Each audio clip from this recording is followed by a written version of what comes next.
장현미 변호사님. 네. 딱 봐도 많은 비밀이 숨겨져 있을 것 같은 제목인데 무슨 일이 있었을까요? 진짜 소름 돋는 이야기인데요. 어.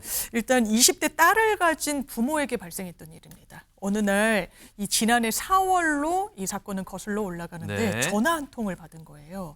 그런데 다짜고짜 본인을 20대 남성이라고 소개한 사람은요. 자기가 대부업체 직원이라고 하면서 이렇게 말을 꺼냅니다.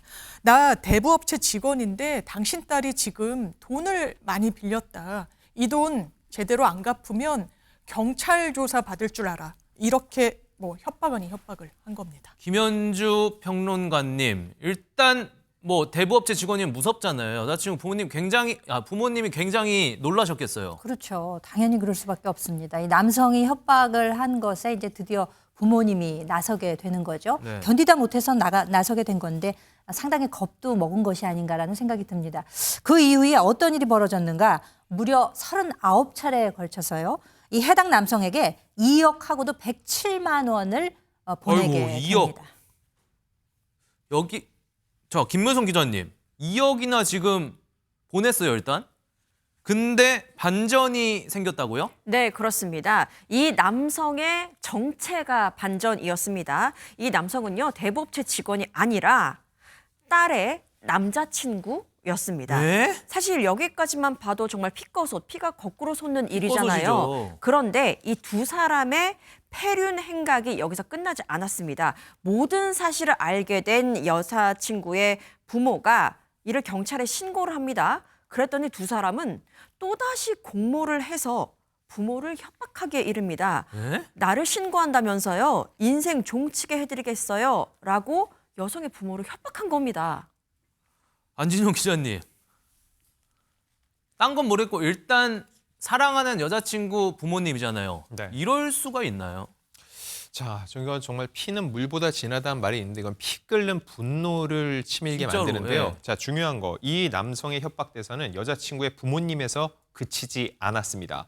자, 이제는 부모님의 신고로 더 이상 여자친구의 부모님으로부터 돈을 뜯어내지 못하는 상황이 생기자 이번에 여자친구의 친구들을 대상으로 같은 범죄를 저지를 와, 준비를 하게 됩니다. 진짜. 이번에는 또 여자친구가 공모를 했고요. 단체 대화방을 만들었어요. 여기에 여자친구의 친구들을 초대했습니다. 그리고는 이런 문자를 남기기 시작합니다. 협박성 내용인데 자, 돈 갚아야죠. 친구들이 좀 도와주죠. 모아둔 돈 다 있을 텐데 이번 기회에 좀 푸시죠. 안 도와줄 거죠? 저도 참고 기다리는데 한계가 있습니다. 이렇게 올렸어요. 자, 근데 부모와는 조금 대처하는 방법이 달랐습니다. 당연히 친구들이 돈을 보내지 않고 미수에 그치고 마는데 자, 그리고 여자친구의 친구들은 당연히 나의 친구가 위험에 빠졌다고 생각하고 경찰에 신고를 합니다. 그러자 이제는 여자친구가 직접 나섰습니다. 자기 친구들을 단체 대화방을 또 방을 만들어서 모았는데 이 단체 대화방의 제목은 땡땡 인생 망하기 프로젝트였고요. 여기에 이 같은 문자를 보냅니다. 셋 다 고소장 접수하게 만들어줘서 감사합니다. 즉 나를 신고했으니까는 난 너희들에 대해서 고소장을 접수하겠다. 이런 의미로 해석이 되고요. 뒷감당은 알아서 감내하라. 또다시 협박성 문자를 일삼았습니다.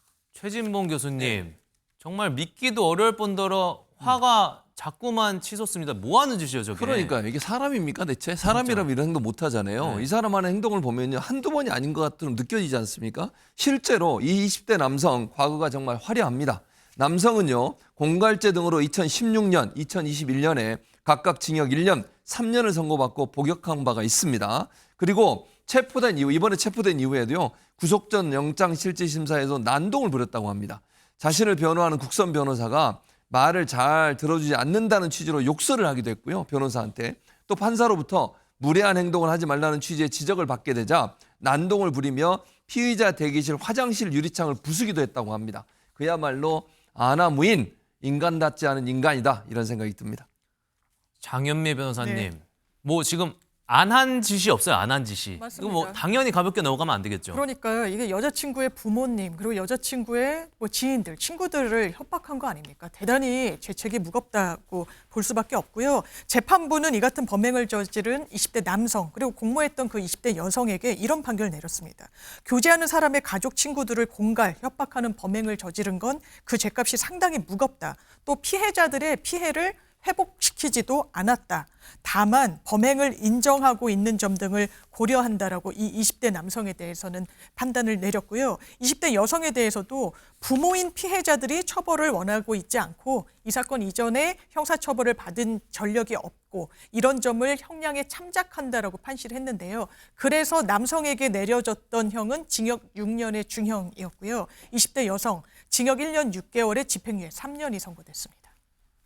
이 이야기하는 내내 제가 정말 우라가 치밀어 오르는데 여자친구 부모님은 오죽하실까요? 속이 썩고 아주 문드러질 겁니다. 이제 반성하며 죗값 치를 시간입니다.